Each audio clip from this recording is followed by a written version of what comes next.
Bonjour à tous et bienvenue dans votre JT breton. Au sommaire de l'actualité régionale aujourd'hui, la visite du Premier ministre Manuel Valls dans le Finistère et il est venu les bras chargés de commandes. Une annonce qui fait du bien à l'économie de la construction navale. Comme chaque jour, vous verrez aussi le Tour de Bretagne en 60 secondes et notre confrère Pascal Baudéré au Festival du film britannique de Dinard en Ille-et-Vilaine. Il a pu interviewer Claude Lelouch, le président du jury. Il nous livre ses impressions, on l'entendra et Pascal Baudéré nous en dira plus sur cette édition du festival. Bienvenue à tous dans ce journal du vendredi 30 septembre 2016. Manuel Valls, le Premier ministre, était dans le Finistère ce vendredi, entouré du ministre de la Défense et président de région Jean-Yves Le Drian, mais aussi du ministre de la Justice, l'autre breton Jean-Jacques Urvoas. Il s'est notamment rendu au chantier Piriou à Concarneau où il a annoncé la commande de nouveaux bateaux pour le chantier, des navires destinés à la Marine nationale. Explication avec Manuel Valls et le PDG des chantiers, Pascal Piriou. On peut l'annoncer ici. L'État notifiera cette commande avant la fin de l'année. Ce nouveau bâtiment armé, ici, à compter de l'été 2018, prendra ensuite la direction des Antilles. La loi de programmation militaire prévoit aussi l'acquisition de 4 bâtiments de soutien et d'assistance aux hauturiers militaires. Les 2 premiers, la Loire et le Rhône, en construction depuis décembre dernier, seront livrés dès 2017. J'annonce également que les commandes pour les 2 autres seront passées d'ici la fin de l'année. En tout donc, 9 commandes de bateaux qui permettent de remplir les commandes militaires des chantiers Piriou sur 3 années encore. Et nous l'évoquions, évidemment, ce sont les plans de charge qui sont attendus par des entrepreneurs audacieux. Une nouvelle qu'on espérait, dont on ne connaissait pas ni le timing ni l'ampleur, puisque c'est 2 programmes différents, ça pouvait être affermi de façon plus étalée. Bon, ça va sécuriser le plan de charge pour 2 ans supplémentaires. Et puis surtout, c'est un accélérateur majeur pour nos opérations à l'export, puisque quand on est le fournisseur de notre marine, les marines étrangères nous regardent vraiment avec un œil différent et pour les projets qu'on a en cours, c'est très important. Enfin, c'est du travail pour les 300 personnes de Concarneau en équivalent plein temps pendant 18 mois.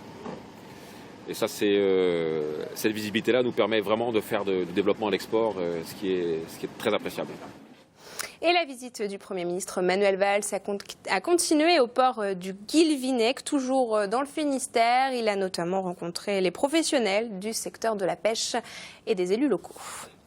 Politique toujours et cet élan de colère du président du conseil départemental du Morbihan, François Goulard, ce jeudi lors de la séance. Dans son viseur, l'État qui confie la responsabilité des mineurs étrangers isolés au département. Une dizaine de jeunes ont été accueillis dans le Morbihan, mais les structures d'accueil arrivent à saturation. On écoute ces arguments au micro de Fanny Coconnier. Actuellement, nous avons 15% des enfants, des mineurs qui sont accueillis par nos services, qui relèvent de cette catégorie des mineurs étrangers isolés. Les jeunes en question atteignent souvent très rapidement l'âge de 18 ans.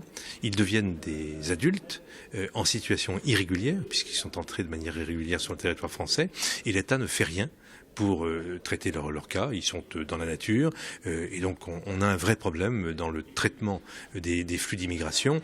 Alors j'ajoute que ce ne sont pas des migrants venant de Syrie, réfugiés du fait des événements au Moyen-Orient. Ce sont pour la plupart des Africains de l'Afrique subsaharienne qui viennent pour des raisons économiques dans notre pays, mais de manière totalement irrégulière. Et une dernière information politique, le maire Les Républicains de Gourin, David Soliec, sera candidat au sénatorial en septembre 2017 dans le Morbihan. Déçu de ne pas avoir été investi pour les législatives, il se lance donc pour une place au Sénat. En bref, également, la tension augmente encore autour des compteurs Linky. Ce jeudi, dans cette édition, nous vous parlions de la requête déposée par Enedis au tribunal administratif contre le maire de Castres. Les opposants au compteur Linky ont réagi. Ils appellent à une mobilisation nationale ce samedi. Les collectifs finistériens invitent les opposants à couper leur compteur 5 minutes ce samedi à 9h30. Énergie toujours, et on parle d'une technologie dont la recherche bat son plein, les éoliennes flottantes. À Brest, l'entreprise Eolink teste actuellement dans les bassins son premier modèle réduit, un prototype sans mât unique mais qui pourrait tout de même culminer à 120 mètres de haut. Son concepteur Marc Guyot nous en dit plus au micro de Stéphane Jézéquiel. La machine éolienne flottante Eolink a la particularité de supprimer la tour, le mât classique qu'on a sur les éoliennes et qui est sujet à des vibrations et à des efforts. Donc on supprime cette tour en la remplaçant par une pyramide, par plusieurs bras fins et profilés. Et ça nous permet d'avoir une structure plus rigide et plus légère. Et donc pour que ça soit possible, il faut que la maquette, que l'éolienne s'oriente face au vent en tournant autour d'une bouée.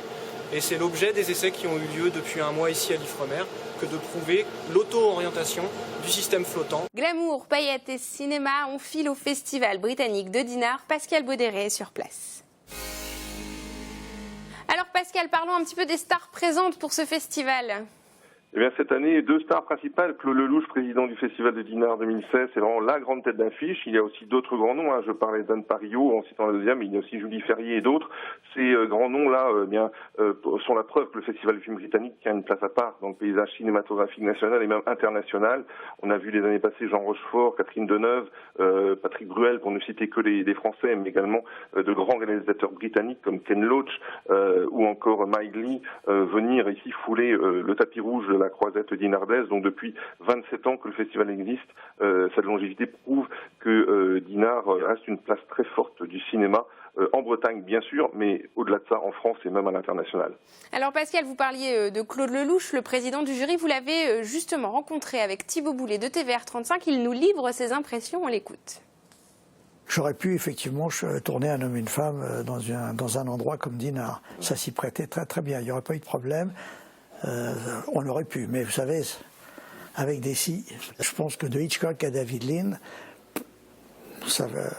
tout est dit. Ça veut dire que le cinéma anglais est fort, et puis surtout, grâce à l'anglais, il voyage à travers le monde, quoi. Donc c'est quand même un cinéma qui peut, quand il est réussi, faire le tour du monde plus facilement que les autres pays européens. Alors côté programmation, Pascal, qu'est-ce qu'on peut découvrir pendant cette édition du festival ?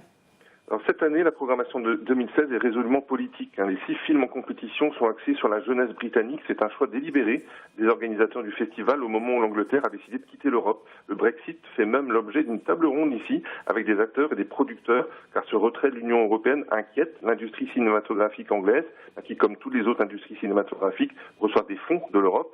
Et donc, bien évidemment, le Brexit met en question la possibilité de poursuivre ce cinéma dans des conditions identiques à aujourd'hui. Tous ces problèmes, Pascal, et puis la pluie qui est apparue ce jeudi pour l'ouverture du festival, ça n'a pas trop terni l'ambiance quand même. La pluie britannique de ce jeudi n'a pas du tout douché les enthousiasmes. Dinard reste the place to be. C'est une croisette bretonne sans pareil avec son lot de sourires en coulisses, des stars très accessibles pour les fans. On prend beaucoup de plaisir ici à Dinard, le public et nous aussi.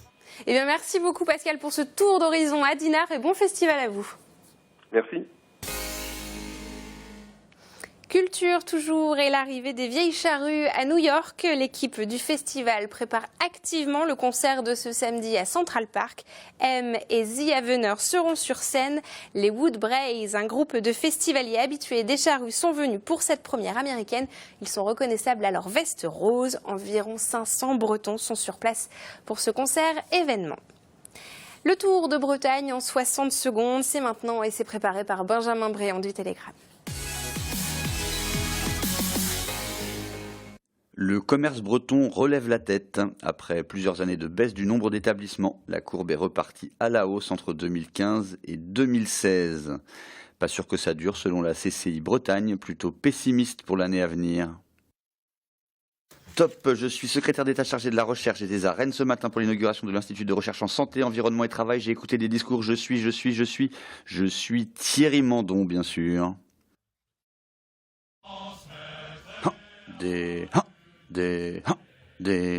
Le commandement des systèmes d'information et communication de l'armée de terre a été créé ce jeudi à Rennes. Bientôt, les Rangers 2.0. Enfin, avant que nos murs ne soient envahis d'affiches électorales, le photographe Swan a occupé ceux du quartier Robien à Saint-Brieuc, avec des photos d'habitants des environs ou de l'autre bout du monde. du noir et blanc qui donne des couleurs. Bon week-end. C'est la fin de cette édition. Merci de nous avoir suivis. On se retrouve lundi. Bon week-end.